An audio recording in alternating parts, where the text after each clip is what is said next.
ग्रामस्थांनी ग्रामपंचायत कार्यालयाला ठोकले टाळे।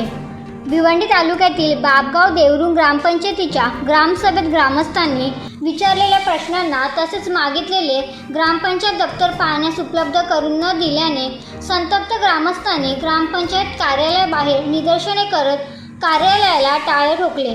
ग्रामसभेत मागील 5 वर्षात झालेल्या विकास कामांची माहिती मागितली असता ग्रामसेवकांनी कोणते उत्तर दिले नाही, तसेच ग्रामस्थांना दप्तर पाहण्यासही नकार दिल्याचा आरोप करण्यात आला।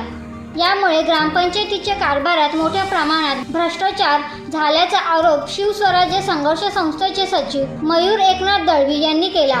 भारतीय संविधानाने ग्रामसभेला स्थानिक स्वराज्य व्यवस्थेचा केंद्रबिंदू मानले असताना ग्रामसभेच्या अधिकाऱ्यांना हरताळ फासण्यात आल्याचा आरोप संस्थेचे अध्यक्ष देवराज केने यांनी केला। त्यानंतर देवराज केने व मयूर दळवी यांच्या नेतृत्वाखाली संतप्त ग्रामस्थांनी ग्रामसभा उधळून लावत ग्रामपंचायत कार्यालयास टाळे ठोकून निदर्शने सुरू केली।